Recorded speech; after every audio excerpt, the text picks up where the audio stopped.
Jam Gadang adalah menara jam setinggi 27 meter yang menjadi ikon kota Bukit Tinggi, Sumatera Barat. Menara jam ini diresmikan pembangunannya pada tanggal 25 Juli tahun 1927.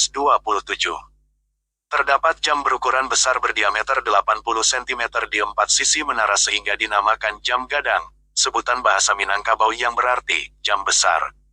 Jam gadang menjadi saksi bisu peristiwa penting pada masa sekitar kemerdekaan Indonesia. Lokasinya dijadikan pengibaran bendera merah putih di tahun 1945. Menjadi tempat demonstrasi nasi bungkus pada tahun 1950, dan yang paling mengerikan menjadi lokasi pembunuhan 187 penduduk setempat oleh militer Indonesia atas tuduhan terlibat pemerintahan Revolusioner Republik Indonesia atau PRRI di tahun 1959.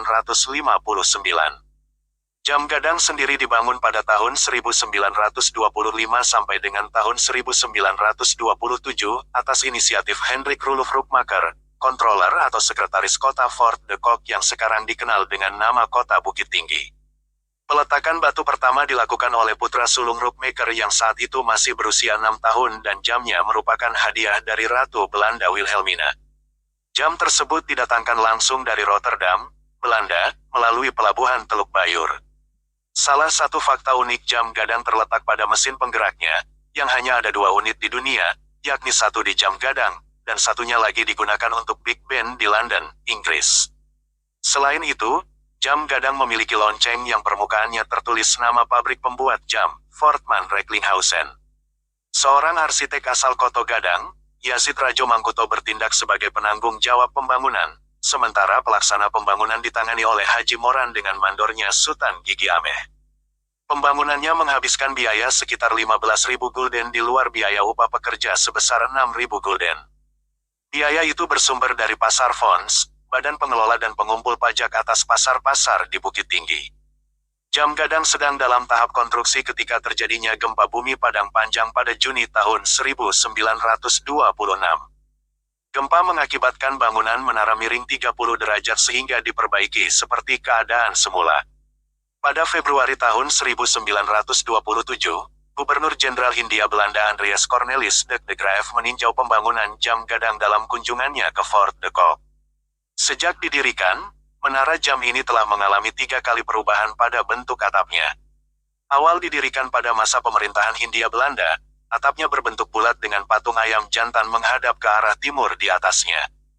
Bentuk ini sebagai sindiran agar orang Kurai, Banu Hampu, sampai Sungai Puar bangun pagi apabila ayam sudah berkokok. Pada masa pendudukan Jepang, bentuk atap diubah menyerupai kuil Shinto. Dan pada 1953, setelah Indonesia merdeka, atap pada jam gadang diubah menjadi bentuk gonjong atau atap pada rumah adat Minangkabau, rumah gadang. Jam gadang dilaporkan mengalami kerusakan dan miring di beberapa lantai pasca gempa bumi Sumatera Barat 2007. Kerusakan meliputi struktur utama, retakan di simpul atau tumpuan bangunan pada 3 tingkat pertama serta retakan horizontal di sekeliling dinding bangunan pada ketinggian sekitar 1,5 meter dari tingkat pertama. Selain itu, bandul jam patah sehingga jam tidak diaktifkan sementara waktu. Jam gadang sempat ditutup dengan dibalut kain marawa pada malam pergantian tahun 2008 ke 2009 oleh Wali Kota Bukit Tinggi Jufri. Alasan penutupan untuk mengurangi kerumunan pengunjung di pelataran jam gadang yang berpotensi menimbulkan tindak kriminal dan korban jiwa. Pada 2010, upaya penguatan bangunan dilakukan oleh Badan Pelestarian Pusaka Indonesia, BPPI, dengan menyuntikkan cairan kimia khusus. Biayanya bersumber dari Kedutaan Besar Belanda di Jakarta sekitar 600 juta rupiah.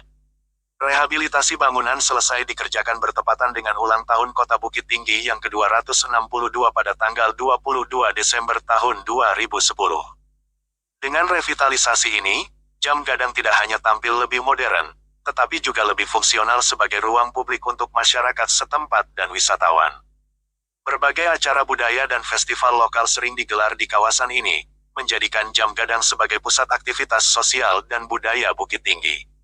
Terletak di Jalan Soekarno-Hatta, menara ini sangat mudah diakses dan menjadi salah satu destinasi utama bagi para wisatawan yang ingin menikmati keindahan alam dan sejarah Kota Bukit Tinggi, Sumatera Barat.